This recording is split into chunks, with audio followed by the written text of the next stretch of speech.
월드컵에서 골을 넣으면 골 세리머니라는 거를 합니다. 그런데 이번 올림픽을 보니까 세리머니를 하는데 금메달 딴 사람들이 태극기를 몸에 휘감든지 아니면 태극기를 들고 막 뛰어 돌아다니더라고요. 왜냐면은 그 게임은 자기가 골을 넣고 내가 잘했다는 것이 아니라, 그래서 내 반지에 입을 맞추는 게 아니라 그것은 태극기를 가슴에 달고 국가대표로 대한민국을 대표해서 나갔기 때문에 아마 그렇게 태극기를 들고 세리머니를 하는 것 같습니다. 그게 국가대표들이 갖고 있는 자부심이고 힘인 것 같아요. 어떻게 생각하면은 올림픽에 나간 그 선수들, 게임에 따라 종목에 따라 다르지만은 어떤 종목은 3분을 위해서, 단 1분을 위해서 4년 동안 피땀을 흘리고 준비를 해온 겁니다. 그리고 그것이 금메달의 영광스러운 시간이 됐을 때 국가대표이기 때문에 대한민국의 영광을 돌리기 위해서 이 태극기를 들고 세리머니를 하는 것 같아요. 반면에 우리들 그리스도인들은 어떻게 보면 하나님 나라의 국가대표인데, 꼭 국대라는 건 떡볶이만을 말하는 게 아니라 이게 여러 가지 영역에서 국대가 있는데, 하나님 나라에서도 우리가 국가대표의 신앙인들인데 우리는 과연 그런 국가대표의 의식이 있는가 하는 생각이 들 때가 많아요. 그 부분에 대해서 오늘 좀 같이 생각해 보려고 합니다. 지난주에 우리 4절에서 본 것처럼 사도들과 예수님께서 함께 부활 후에 함께 계실 때, 그것을 다른 말로 해서는 부활 후에 제자들과 식사를 할 때였는지도 모르겠어요. 그런 장면에서도 그랬고 그 전에도 이미 그런 이야기를 여러 번 하셨는데, 4절에 보면은 예루살렘을 떠나지 말고 내게서 들은 바 아버지께서 약속하신 것을 기다리라고 명령을 하셨지요. 근데 이 제자들 입장에서는 자신들이 따랐던 그 예수님께서 십자가에서 돌아가셨고, 즉 사형을 당하셔서 포기를 했었는데 다시 살아나셨단 말이에요.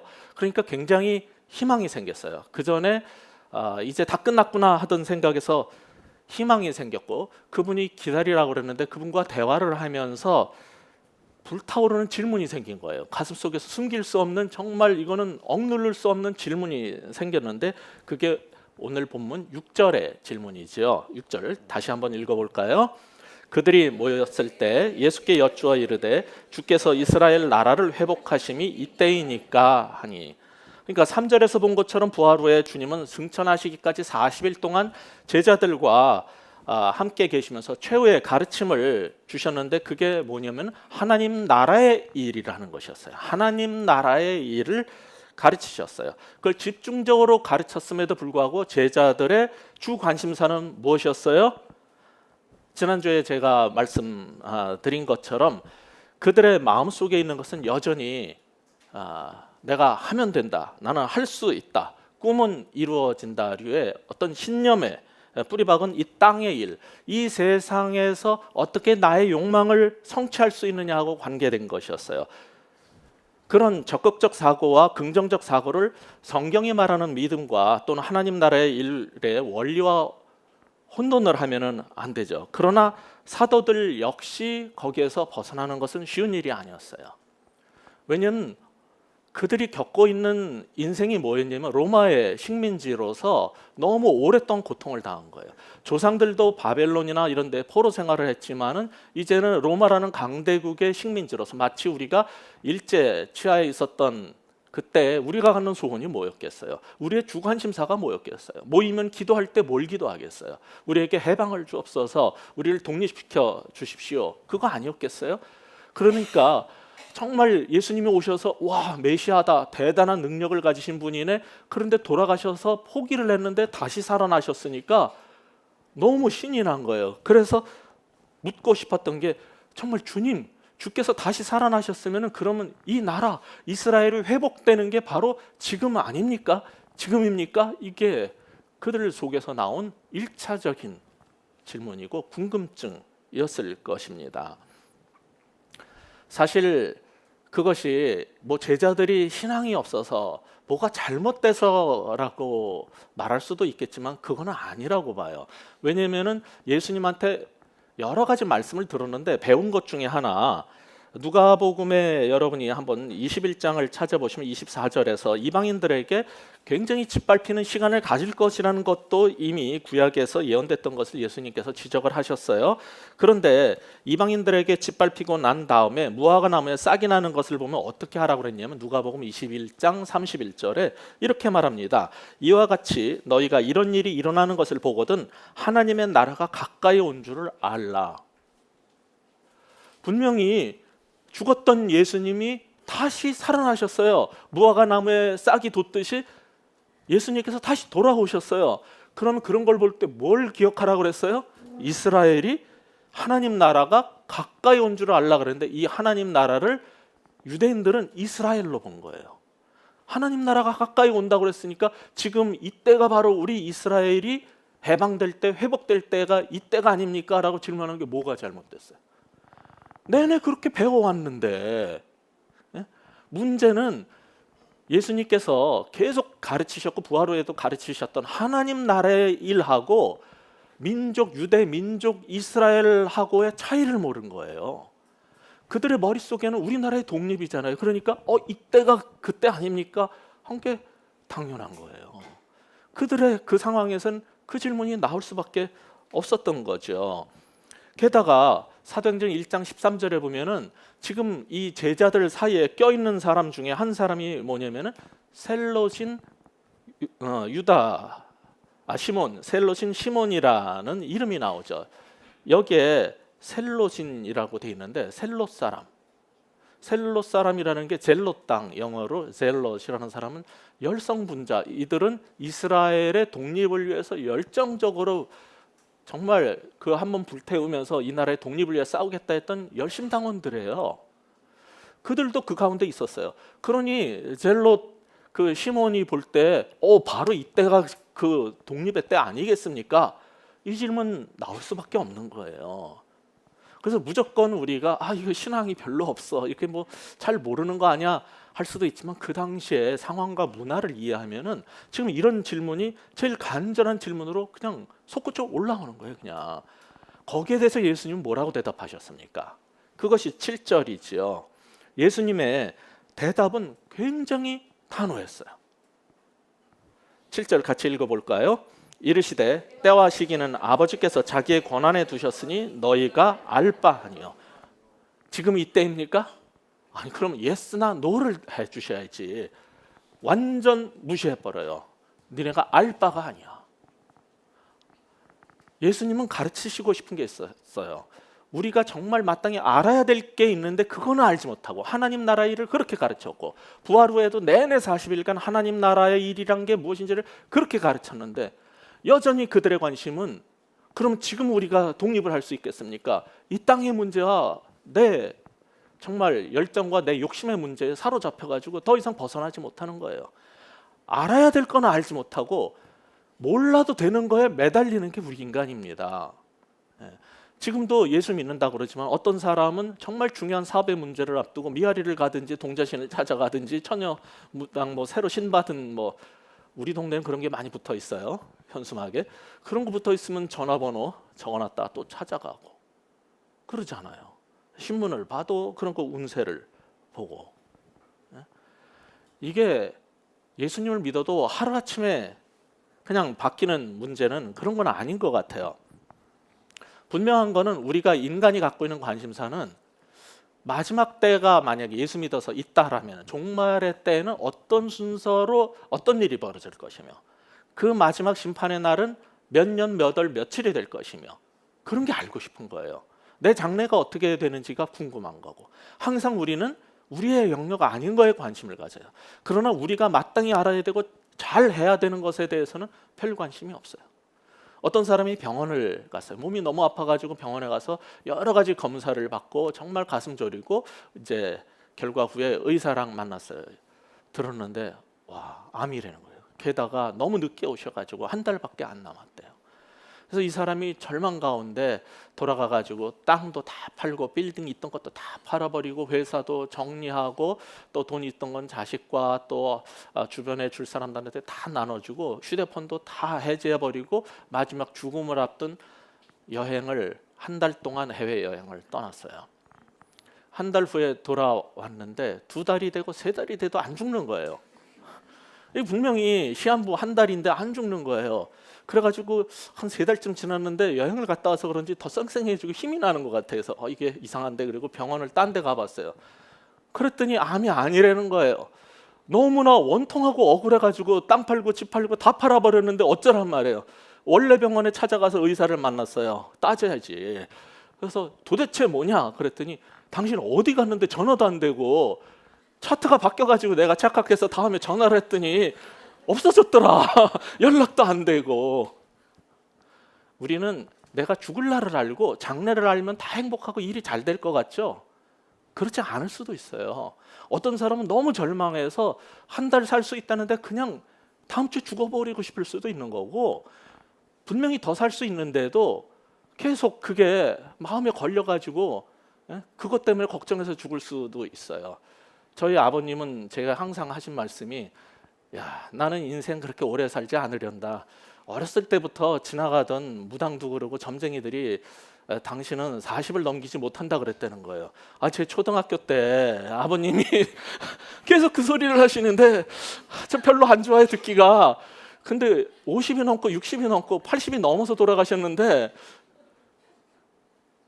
아버님은 항상 그 얘기였어요. 점쟁이가 그랬다. 나는 반평생 남들의 반밖에 못 산다더라. 왜냐하면 원래 부처가 될 사람인데 절에 안 가가지고 그렇대요. 굉장히 착하시고 너무나 온유하신 분이거든요. 근데 제가 아버님께 예수 믿고 드린 말씀이 있어요. 아버님, 예수 믿어서 인생이 바뀐 거예요. 점쟁이가 뭐라 그러든 사주가 뭐라고 나오든 그건 세상의 얘기고 하나님 안에서 새 생명이 주어졌고 새 인생이 벌어졌는데 뭐 그걸 믿으십니까? 그러는데 그래도 하도 어려서부터 그 소리를 들으셨는지 힘들다가 50이 넘으니까 진짜로 안 죽으니까 이제 그때부터 담대해지신 거예요. 근데 아직도 예수 믿으면서 그런 사주, 팔자, 관상 뭐 이런 거 별의별 걸 다 믿고 똑같이 사는 사람들, 그리고 정말 알 필요가 없는 장래일, 지금이 그때입니까? 언제입니까에 주목을 하려는 사람들이 있어요. 성경은 우리한테 정말 요구하는 건 단순해요. 이렇게 많이 가르치고 있는 알아야 될 것을 알고 살라는 거예요. 우리의 영역이 아니라고 그러잖아요. 하나님이 때와 기한은 아버지의 권한에 속했다. 왜 우리가 하나님의 영역에 도전하려고 합니까? 왜 하나님의 권세에 속한 것을 알고 싶어 합니까? 마땅히 알라는 건 알 생각을 안 하고, 이건 잘못된 거예요. 과학이 발달하면서 우리가 신의 영역이라고 했던 것까지 서서히 펼쳐지고 알려지는 게 있어요. 그것은 좋은 것인 것도 있죠. 그러나 이 세상을 살면서 하나님께서 말씀하시는 마땅히 알아야 될 거는 알 생각을 안 하고 정말 다른 하나님의 고유의 영역에 속한 거에만 관심을 갖고 있다면 우리는 무엇인가 신앙에 문제가 생긴 거고, 이 기독교라는 것이 과연 종말과 때와 기한을 가르쳐주는 그런 종말론자들이 말하는 그런 게 아니라는 걸 빨리 깨달으셔야 되는 거죠. 예수님께서 제자들에게 이렇게 꿈이 이루어진다는 소망과 긍정적 자세를 가지면 이스라엘 나라가 회복되고 모든 너희들의 문제가 해결될 것이다 라고 그렇게 가르치신 적이 없어요. 예수님이 가르치신 것은 완전히 다른 하나님 나라의 다른 계획이었어요. 근데 그게 무엇이었냐면은 제자들이 생각하는 것처럼 하나님의 꿈은 이스라엘 나라의 회복이다가 아니었어요. 유대인들의 생각은 그거였거든요. 하나님이 때가 되면은 이스라엘 나라를 회복시켜 줄 것이다. 그런데 그것이 하나님의 계획이 아니었고 하나님의 계획은 새 이스라엘 건설이었어요. 옛 이스라엘을 회복시켜 주는 게 아니라 완전히 새로운 이스라엘을 만드는 것이었어요. 그럼 유대교 사람들이 이스라엘 민족 회복하고 새 이스라엘을 건설하는 거에 차이를 알았을까? 그들은 그 당시에는 그걸 잘 몰랐던 거죠. 새 이스라엘은 12지파로 유대 민족으로 구성된 옛 이스라엘 나라를 포함해서 이제는 유대인이나 헬라인이나 자유인이나 노예나 모든 민족, 모든 족속의 사람들을 다 포함한 새로운 나라인데, 그 나라는 예수 그리스도를 구세주로 그리고 주인으로 삼은 사람들이 모여서 만든 새로운 나라인 거예요. 그러니까 아브라함의 후손 할례 받고 그런 유대 민족만으로 구성된 이스라엘을 다시 세우는 게 아니었어요. 이 차이를 그들은 이제 몰랐던 거죠. 우리는 이제 알아요. 그리고 그 새 이스라엘이 뭐냐면은 교회라는 것을 알아요. 그것이 신약을 통해서 우리가 발견하게 된 놀라운 진리죠. 그러나 그 당시의 사람들은 그걸 몰랐어요. 부활한 그리스도를 믿는 정말 예수님의 백성들의 공동체가 새 이스라엘이고 그 교회가 하나님께서 건설하려고 했던 새 나라라는 것을 그들은 몰랐어요. 그러니까 아직도 그런 생각을 갖고 있었고, 더 한심한 거는 지금 기독교인들, 21세기에 사는 한국의 기독교인들도 아직도 비싼 비행기표 사가지고 이스라엘에 쫓아가가지고 이스라엘을 회복시켜야 된다, 하나님 나라가 이스라엘이고 이스라엘이 회복돼야지 주께서 빨리 재림하신다 그러면서 거기에 몸바치는 사람들이 있어요.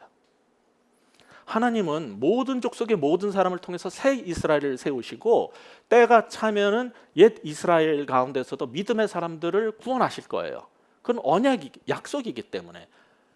반대로 그 이스라엘이 빨리 세워지면은 우리가 종말을 맞을 것이고 천국에 올 것이다라는 것은 거꾸로 보는 거예요. 착각이에요. 그렇게 가르치신 적은 없어요. 그래서 유대 민족 이스라엘을 세우려고 몸부림치는 사람들은 성경을 제대로 이해하지 못한 거예요. 근데 특히 한국의 보수교회 가운데, 미국의 근본주의자들 가운데 그게 있어요. 시오니즘이죠. 미국의 주류를, 상류층을 차지하는 유대인들에 의해서 미국의 개신교인들이 그 시오니즘에 빠져 있어요. 한국은 미국이 아니에요. 유대인들이 국회와 정치와 모든 거를, 과학계와 상업계를 좌지우지하는 나라가 아니에요. 근데 한국의 기독교인들 가운데 열심당원들이 시오니즘을 하고 있어요. 유대적 기독교를 계속 주장을 하고, 이거는 성경이 가르치는 바하고 다른데 그걸 구분을 못하는 거예요. 지금도 그러니 예수님 당시에 오죽했겠습니까? 그래서 정말 세상이 바뀌었다는 것을 우리는 알아야 돼요. 그 이스라엘을 회복시키는 게 하나님의 목적이 아니고 뜻이 아니고 계획이 아니고 새 이스라엘, 하나님의 나라, 교회를 건설하는 게, 교회를 세우는 게 하나님의 바뀐, 어쩌면 처음부터 계획했던 그 계획인데 왜 여전히 유대적 이스라엘을 회복하는 것을 계속 목표로 살고 있는 건지 모르겠어요. 문제는 이 새 이스라엘인 교회는 어떻게 해야지 세워질 수 있느냐는 거죠. 지난주에 본 것처럼 세상의 꿈은 내가 할 수 있다라고 주문을 외우면서 자기 세뇌를 시키면 어느 정도는 할 수 있어요. 부정적인 사람보다는 긍정적 사고를 가진 사람들이 훨씬 나아요. 여러 면에서 잘하는 게 있어요. 물론 예술이라든지 굉장히 최고의 것을 만들어내는 사람은 굉장히 아주 패시미스틱하게 보이는, 비관적으로 보이는 사람들이 천재적인 일을 해요. 이 세상에 모든 게 다 좋고 다 잘 됐다고 생각하는 사람은 다른 차원의 더 나은 거를 하지 않습니다. 정말 세상에 없던 걸 만드는 사람은 굉장히 부정적으로 보이는 그런 말을 하는 사람들이 그 일들을 해내요. 그러니까 하나님은 성령에 따라서 긍정적인 사람도 주고 부정적인 사람도 주시는 거고 함께 모여서 같이 사는 거예요. 그러나 일반적으로는 긍정적인 게 좋은데 육적 이스라엘이 아니라 영적 이스라엘, 하나님의 나라를 세우는 거는 내가 할 수 있다 주장으로 되는 일이 아니에요. 내 힘과 내 지혜와 내 능력으로 되는 게 아니에요. 그래서 하나님께서 지난주에 본 것처럼 오직 성령이 너에게 임하시면, 그리고 약속한 것을 기다리라고 하신 거예요. 내 능력과 내 지혜와 내 힘으로 할 수 없기 때문에 성령께서만이 그 일을 하실 수 있기 때문에 그것을 기다린 거죠. 그 기다림이 바로 이제 1장 8절에서 나타난 겁니다. 구체적으로 이렇게 표현이 된 거예요. 자, 다시 한번 같이 읽어볼까요? 오직 성령이 너희에게 임하시면 너희가 권능을 받고 예루살렘과 온 유대와 사마리아와 땅끝까지 이르러 내 증인이 되리라 하시니라. 여기서 성령의 임재는 지난주에 우리가 누가복음하고 마지막 부분하고 사도행전 첫 부분을 대조해서 본 것처럼 성령이 임하시면은 곧 권능을 받는 거죠. 하늘의 권능을 받는 거예요. 그래서 오직 성령의 권능을 받아야지 하나님 나라의 일을 할 수 있다는 것이 지금 우리가 보고 있는 이 개역, 개정 성경이 말하고 있는 방식이에요. 그런데 말입니다. 여러분이 영어 성경을 펴서 보시면은 모든 영어 성경의 번역은 여기서 오직이라는 부분을 but로 번역해놨어요. 한글 성경도 이 개역 개정을 빼고 새 번역이라든지 현대인의 성경이라든지 거의 주류의 성경은 다 뭐라고 번역했냐면은 그러나로 시작하게 번역해놨어요. 그 차이가 뭔지 아시겠어요? 오직 성령이 임하시면, 우리가 개역에서 읽는 것처럼 오직 성령이 너희에게 임하시면 너희가 권능을 받고 이렇게 가는 거하고, 그러나 성령이 너희에게 임하시면 너희가 권능을 받고 라는 방식하고의 차이가 뭔지 아시겠어요? 그걸 이해하시려면 다시 6절부터 생각해 보실 필요가 있어요. 사도들이 죽음에서 다시 살아나신 주님을 보고 놀래가지고 이스라엘을 되찾아 주실 그때가 바로 지금입니까? 라고 묻자 예수님께서 때와 시기는 아버지의 권한으로 정하는 것이지 너희가 알 바 아니야 라고 대답하신 후에 이어서 그러나 성령이 너희에게 오시면은 너희는 능력을 받아 예루살렘과 온 유대와 사마리아뿐만 아니라 땅끝에 이르기까지 어디서나 나의 증인이 될 것이다 라고 말씀하신 거예요. 이 뉘앙스의 차이가 뭔지 아시겠어요? 개역 개정 방식으로 읽으면 우리 힘으로 안 되니까 오직 성령이 임해야지 된다는 데에 액센트가 있는 거고, 그것을 원래 의미대로 그러나로 번역을 해놓으면은 지금이 그때입니까? 우리가 바랐던 그것을 성취할 수 있는 때가 이겁니까? 그딴 거 신경 쓰지 마. 그건 하나님 영역이야. 너희가 알 바가 아니야. 그러나 성령이 임하시기만 하면은 너희는 땅 끝까지 나가서 하나님 나라를 전파해야 돼. 이건 완전 다른 얘기예요. 사람들은 무슨 생각을 갖고 있냐면은 지금이 혹시 그때인가? 무화과나무에 새싹이 나가지고 구세주가 다시 부활하셔서 오셔서 우리는 가만히 있어도 하나님이 이 나라를 회복시켜 주시려나 하는데, 예수님의 강조점은 어디에 있어요? 그거 아니야. 그게 아니고 너희가 온 유대와 사마리아와 땅끝까지 다 돌아다니면서 너희가 가서 하나님 나라의 복음을 전해. 그러면 하나님 나라 이루어져. 얘기를 하신 거예요. 강조점이 완전히 다른 거예요. 그러나와 오직은 그냥 간단한 단어가 아니에요. 이것에 따라서 우리가 전체의 흐름을 어떻게 파악하느냐가 완전 달라질 수 있는 거예요. 그렇다면은 여기서 지금 성령이 임하시면 성령은 왜 임하시는 거예요? 우리한테 방언하라고, 예언하라고, 귀신 쫓으라고, 병 고치라고? 그게 아니에요. 예수님의 증인이 될 수 있도록 하시기 위해서 성령이 임하시는 것이고, 성령을 우리에게 허락하신 이유는 마치 그 전에 우리가 구원받는 믿음에서 본 것처럼, 마지막 시간에 본 것처럼 모든 사람이 구원을 받을 때는 하나님께서 소명을 주시고 어떤 사명으로 부르신단 말이에요. 그 소명과 구원은 분리될 수 없이 같이 오는 거예요. 자, 우리가 또 구원을 받을 때 무슨 일이 벌어지냐면 성령을 받는데, 성령을 받는 이유는, 하나님이 성령을 주신 목적이 뭐예요? 땅 끝까지 가서 내 증인이 되라고 주신 거예요. 성령을 받는 이유가 나의 영적 유익을 위해서 방언을 하면서 내 기도 생활을 돈독히 하고, 그리고 내가 예언 좀 하고 병 고치는 은사를 자랑하기 위해서 주신 게 아니라 왜 주셨어요? 예수님의 증인으로 땅 끝까지 나가라고 주셨단 말이에요. 이때가 이스라엘이 회복되는 때입니까? 그딴 거 신경 쓰지 마라. 그런데 성령이 오시면 너희는 나가. 온 유대와 사마리아와 땅 끝까지 다 가. 그래서 내 증인이 돼. 그러면 하나님 나라가 이루어지는 거예요. 여기에 액센트가 있는 거예요.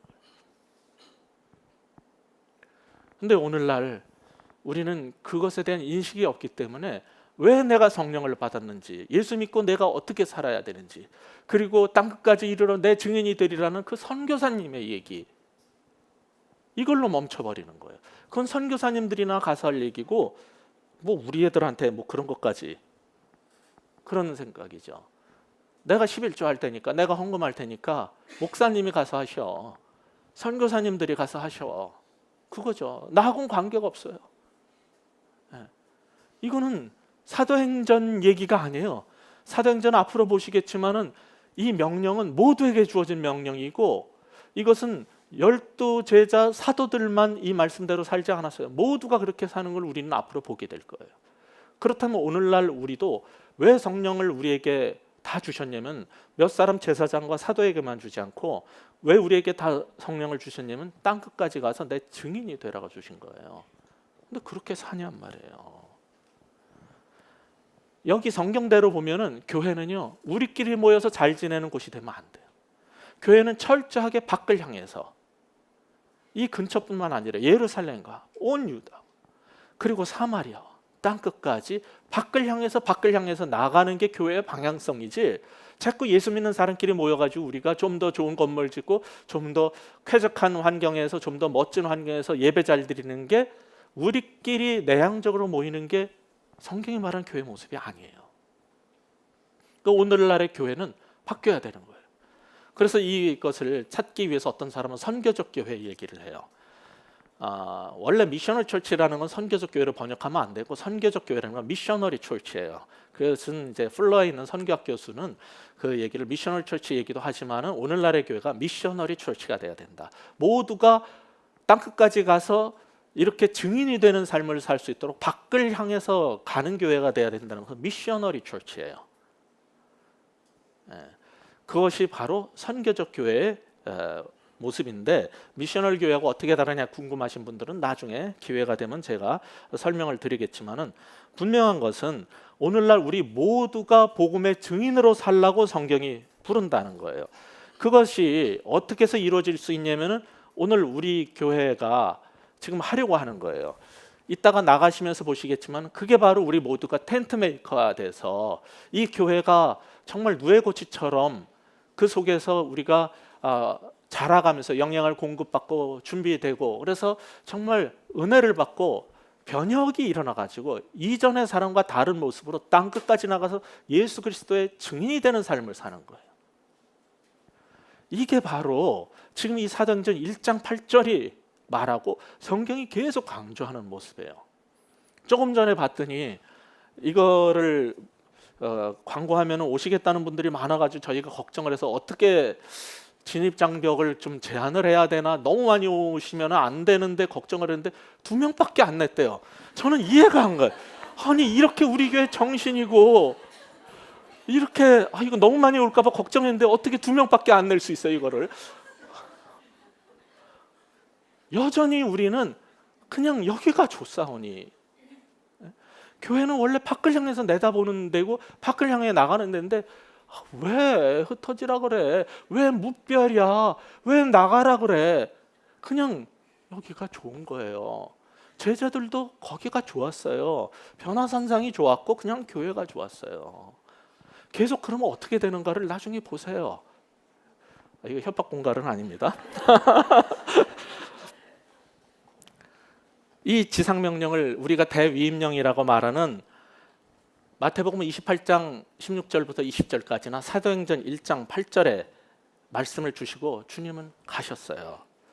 주님께서 우리에게 요구하신 건 그거예요. 우리는 예수님의 증인으로 나가라는 그런 부름을 받았다는 것을 깨달으라는 거죠. 근데 그거를 다 가르쳐 주시고 주님은 가버리셨어요. 그게 1장 9절부터 11절까지인데 9절 같이 한번 읽어볼까요? 이 말씀을 마치시고 그들이 보는 데에 올려져 가시니 구름이 그를 가리어 보이지 않게 하더라. 이 얘기를 하시고 승천하신 곳이 누가복음 24장 50절에 의하면 베단이고 마태복음 28장 16절에 의하면 그것은 산 위예요. 그러니까 예루살렘에서 가까운, 또 뒤에 나오겠지만 안식일에 걸을 만한 거리, 그러면 1.2km밖에 안 돼요. 그러니까 가까운 베다니하고 아마 예루살렘 성 사이 어딘가의 언덕에서 예수님의 승천이 일어난 것 같아요. 근데 우리는 이게 승천 그럼 멋있죠. 여러분 유럽에 있는 교회 가보세요. 와, 예수님의 승천 장면을 얼마나 화려하게 천장에다 다 그려가지고 멋지게 막 천사들이 호의를 하고 막 나팔 부는 것부터 옆에 쳐다보는 사람부터 해가지고 엄청나게 화려하게 그려놨어요. 그래서 가톨릭에서는 이 승천 추기를 만들고 정말 이 날을 기념하고 승천에 대한 것을 예배를 해요.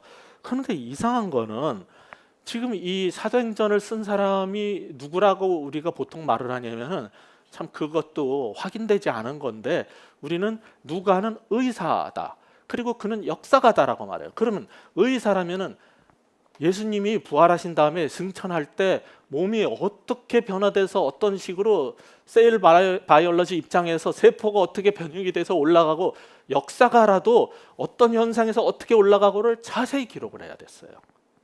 근데 9절부터 11절 읽어보세요. 아니, 마태, 마가, 요한복음 다 읽어보세요.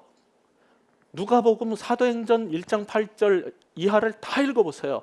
승천 장면을 너무나 간략하게 축소해버려요.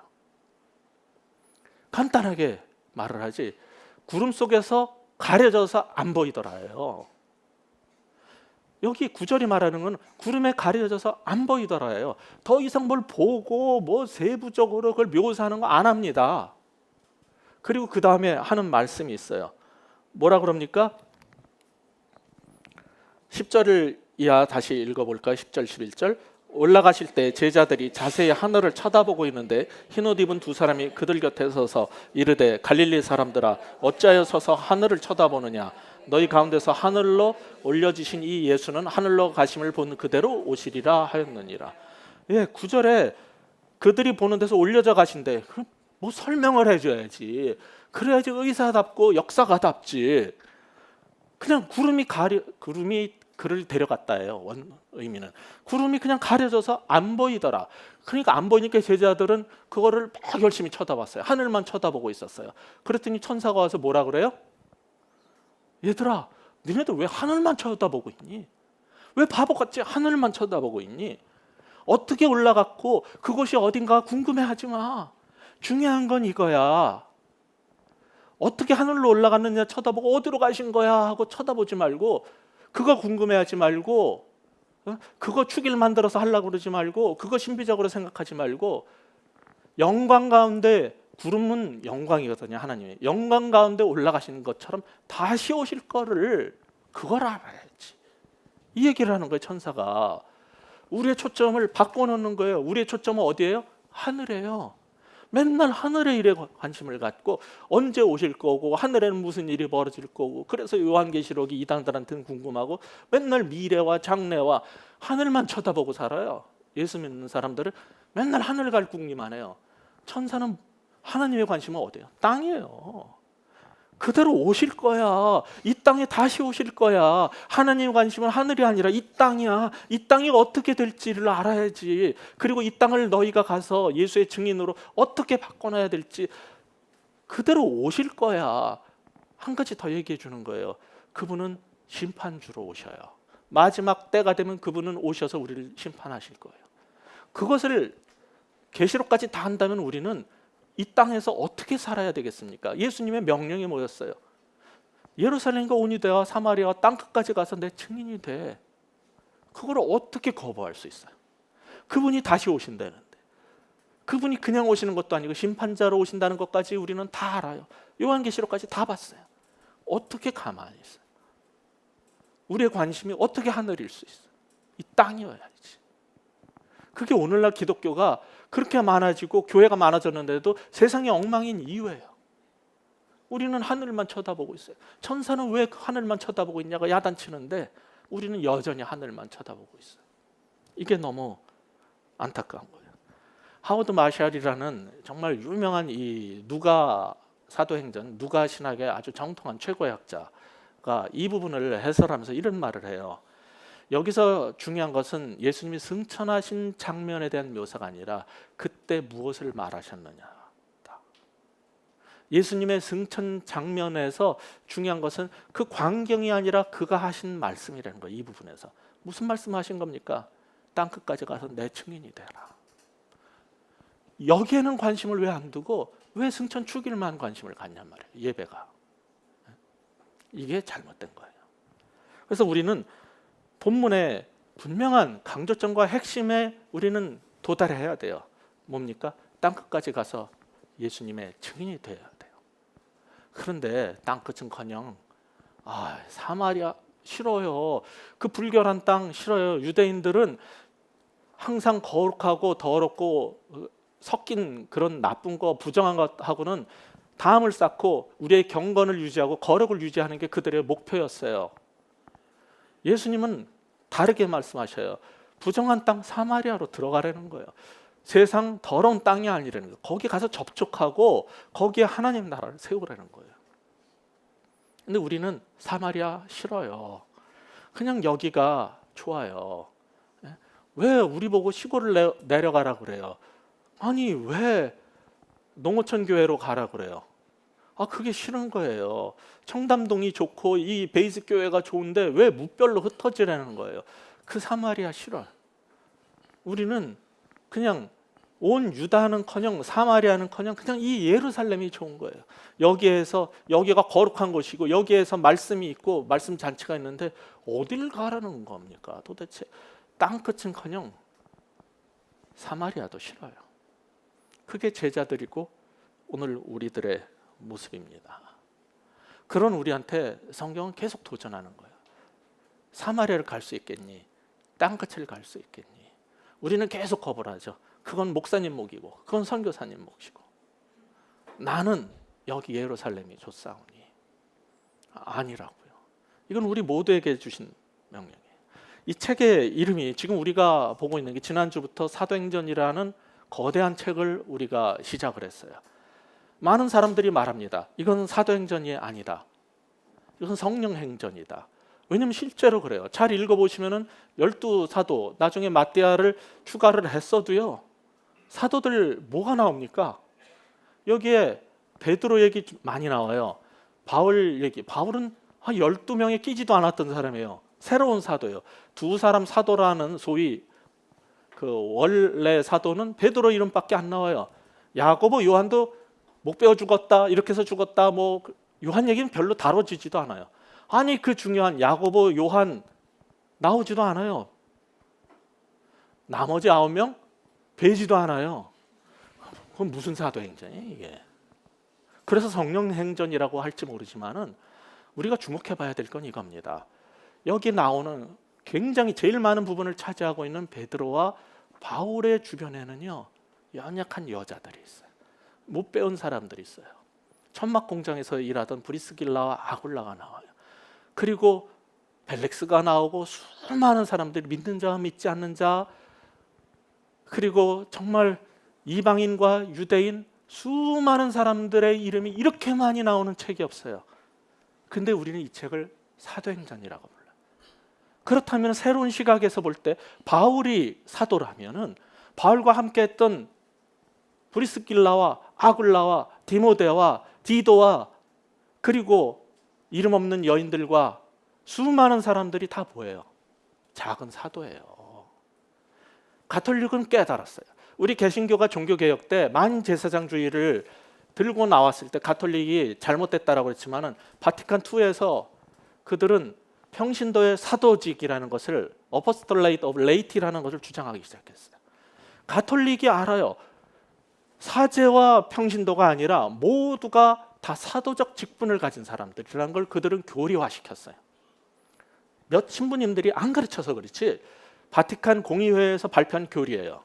가톨릭 교회의 공식 교리예요. 개신교는요 이건 사도들의 얘기래.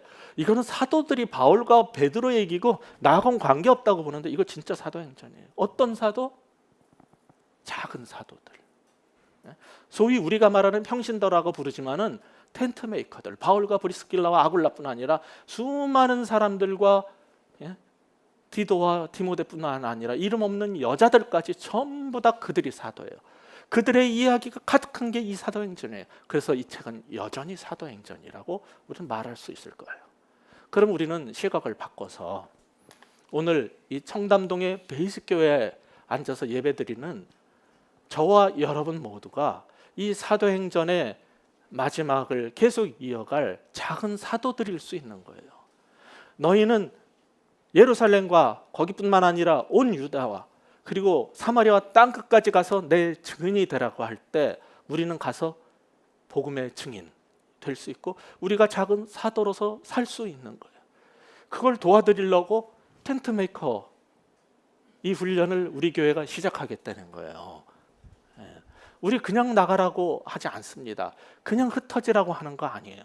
여러분이 나가서 예수의 증인이 되기 위해서 성령을 받고 권능을 받고 그리고 내게 주신 사명이 무엇인가를 깨닫고 나가서 그 일을 할 수 있도록 도와드리고, 그리고 언젠가는 이 TMC에 들어오는 몇 사람, 한 번에 뭐 500명, 1000명을 할 수 없으니까 처음에는 몇십 명밖에 못 하겠지만은 1기, 2기, 3기 계속 들어오시고 우리 교회 성도들이 한 분도 빠짐없이 전부 다 준비된 텐트 메이커로 세상으로 나갈 수 있으면 좋겠어요.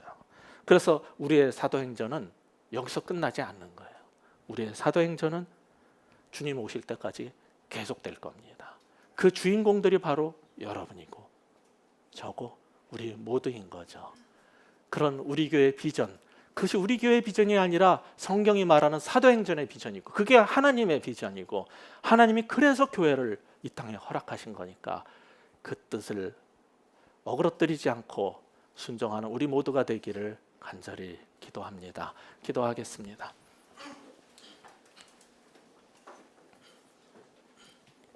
하나님 아버지, 주께서 말씀하시기를 그러나 성령이 너에게 임하시면은 예루살렘뿐만 아니라 온 유대 땅뿐만 아니라 이 대한민국의 땅덩어리뿐만 아니라 그렇게 못마땅하고 싫은 일본까지 중국까지 나가서 사랑으로 품고 섬기고 예수 그리스도의 복음의 증인으로 살아야 된다는 것을 깨닫습니다. 하나님, 그 사도행전의 주역이 바로 12 사도들이 아니라 바울과 수많은 텐트 메이커들이었다는 사실을 기억합니다. 주여, 우리를 도와주옵소서. 이것이 몇 사도들의 얘기가 아니라 몇 선지자와 정말 목사님들과 선교사님들만의 얘기가 아니라 우리의 모두의 얘기가 될 수 있도록 주여 도와주시옵소서. 우리가 나가서 정말 예수님의 증인이 되도록 주여 성령을 부어주시고 새로운 사명 가운데 들어갈 수 있게 하여 주시고 우리를 새롭게 하여 주시옵소서. 이 시간 우리 한 1분만 통성으로 같이 기도하실 때 주님, 우리를 증인으로 부르신 그 부르심 앞에 응답할 수 있는 우리가 되게 하여 주옵소서. 우리가 말씀의 증인, 복음의 증인, 예수의 증인 되게 하여 주옵소서. 우리 같이 한번 기도하시겠습니다. 아버지 하나님, 이 시간 간절히 구하옵나니 우리가 바로 정말 작은 사도들 되게 하여 주옵소서. 우리를 불러주시고 말씀의 증인, 복음의 증인, 예수의 증인 삼아 주시옵소서. 땅끝까지 가라고 부르시는 우리들의 땅끝을 갈 수 있는 우리 모두가 되게 하여 주시옵소서. 아버지여, 우리가 바로 정말 하나님 나라의 국가 대표라는 사실을 잊지 않게 하여 주시옵소서. 왜 불렀는지, 왜 우리 가슴에 그리스도인이라는 편말을 정말 그 태그를 붙여주셨는지 정말 잊지 않게 하여 주옵소서. 우리가 바로 하나님 나라의 예수의 증인이 될 수 있도록 주여 도와주시고 그 부르심에 순종하는 우리 모두가 되게 하여 주시옵소서. 아버지 하나님, 정말 이 지구 반대편에 가가지고 가슴에 태극기를 달고 열심히 땀 흘리고 뛰는 국가대표들이 있는 것처럼 우리도 부르신 땅끝까지 가서 우리도 증인되게 하나님 나라의 국가대표로서 살게 하여 주옵소서. 아버지 하나님, 그러한 결단을 정말 할 수 있는 은혜를 베풀어 주옵시고 그 결단이 우리의 삶의 영역에서부터 시작되게 하여 주옵소서. 내일은 땅끝을 가고 또한 사마리아를 갈 수 있겠지만은 오늘은 우리가 부름받은 이 예루살렘 땅을 위해서 그리고 온 유대를 위해서 이곳에서부터 먼저 텐트 메이커로 살 수 있는 우리 모두가 되게 하여 주옵소서. 예수 그리스도 이름으로 간절히 기도합니다. 아멘.